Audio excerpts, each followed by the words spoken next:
Assalamualaikum warahmatullahi wabarakatuh. Ketemu kembali dengan Ibu Eni, guru IPA kelas 9. Nah, materi kita pada hari ini yaitu cara membuat magnet dan medan magnet.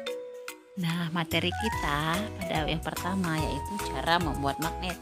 Ada 3 cara membuat magnet. Yang pertama, menggosokkan, yang kedua, menginduksi, dan yang ketiga, mengalirkan arus listrik atau nama lainnya elektromagnetik. Nah, cara membuat magnet yang pertama yaitu dengan cara menggosokkan.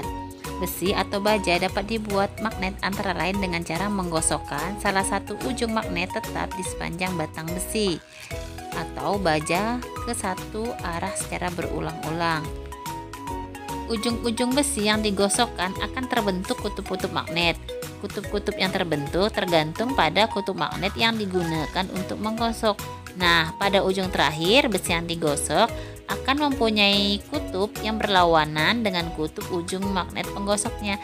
Jadi kesimpulannya bahwa ujung bahan yang pertama kali disentuh oleh magnet akan memiliki kutub yang sama dengan ujung magnet yang menyentuhnya. Nah, gambar di sini dengan cara menggosokkan di mana besi A akan menjadi kutub utara dan B akan menjadi kutub selatan, sedangkan P menjadi kutub selatan dan Q menjadi kutub utara. Kita lanjut dengan cara menginduksi. Besi dan baja dapat dijadikan magnet dengan cara induksi magnet. Besi dan baja diletakkan di dekat magnet tetap. Nah, intinya ujung yang berdekatan dengan magnet akan memiliki kutub yang berlawanan. Nah, perhatikan gambar berikut ini. Nah, dari gambar ini adalah ada magnet yang di atasnya yaitu mempunyai kutub utara dan selatan. Di bawahnya ada besi A dan B. Nah, A akan menjadi kutub selatan dan B menjadi kutub utara. Nah, yang ketiga dengan cara mengalirkan arus listrik atau nama lainnya elektromagnetik. Nah, gambarnya seperti di video ini ya. Nah, ibu jari akan selalu menunjukkan arah kutub utara, sedangkan jari keempat itu menunjukkan arah arusnya. Nah, gambar yang berikutnya, ibu jari menunjukkan ke arah Y, otomatis Y kutub utara dan X kutub selatan. Nah, ini contoh cara menentukan kutub magnet dengan cara menggosokkan ya. Nah, pertama ada sebuah besi, ada dia mempunyai kutub A dan B, sedangkan ini adalah magnet ya, mempunyai kutub utara dan selatan. Nah, kita buat dengan cara menggosokkan. Nah, tentukanlah nanti A akan menjadi kutub apa, B menjadi kutub apa. Nah, di sini bagian ujung kutub utara mendekati kutub B. Ini arah gosokannya ya, dia harus searah. Nah, sehingga yang mendekati kutub B adalah utara, otomatis B akan menjadi kutub utara dan A akan menjadi kutub selatan. Nah, itu lawannya. Ini dengan cara menggosokkan.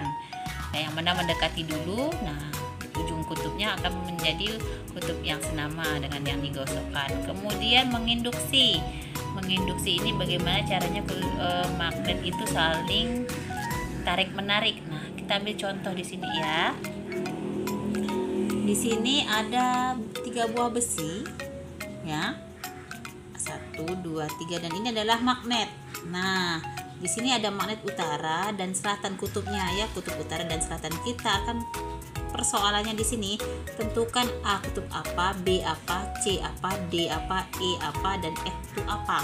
Nah, ini gimana caranya mereka saling tarik menarik. Nah, ingat pertemuan minggu lalu, kutub yang akan tarik menarik apabila dia berlainan jenis. Nah, si utara bisa menarik B, otomatis B ini yang menjadi kutub selatan ya, karena mereka harus saling nempel nih, saling menempel tarik menarik. Sedangkan si utara bisa menarik E, otomatis E kutub apa ya? Iya, selatan. Ini sini kutub selatan. Kita nggak tahu F ini kutub apa. Bagaimana mereka saling tarik menarik antara S dengan F? Ini udah tahu ini adalah kutub selatan, otomatis supaya bisa F ditarik menjadi kutub utara. Nah, tadi udah tahu ini E ini kutub selatan, bagaimana si E bisa menarik D. Kita udah tahu tadi si E kutub selatan, sehingga D adalah kutub utara. Nah, berarti ini lawannya kutub selatan. Tadi kita udah tahu B adalah kutub selatan. Nah, berarti ini kutub utara dan ini kutub selatan. Maka mereka berempat ini akan saling tarik menarik. Bagaimana caranya bisa tarik menarik? Nah, contohnya di sini jawabannya. Lihat, A menjadi kutub utara, B selatan, C selatan, D menjadi kutub utara, E selatan, dan F utara. Jadi bagaimana mereka akan saling tarik menariknya. Nah, yang ketiga dengan cara mengalirkan arus listrik. Nah, ini contohnya. Ada sebuah besi yang dililitkan baterai ya. Kutub positif ini adalah arus yang pertama mengalir. Nah, ini adalah besinya. Besi ini mempunyai dua kutub, ujungnya P dan Q. Maka persoalannya, tentukan P kutub apa, Q jadi kutub apa setelah dialirkan listrik. Nah, kita gunakan kaedah tangan kanan. Nah, ibu jari, kemana arah ibu jari akan menunjukkan kutub utara. Ingat ya, kemana ibu jari kamu menunjuk itu adalah kutub utaranya. Kita lihat nih, arus masuk dari positif menuju nih, naik positif ya. Yang putus-putus garis belakangnya ya, mutar lagi, naik lagi ke bawah, turun, naik lagi ke atas. Ini tanda panahnya ke atas ya. Dia turun lagi ke bawah, naik lagi ke atas, dan akhirnya ke belakang, dan akhirnya sampai di kutub negatif.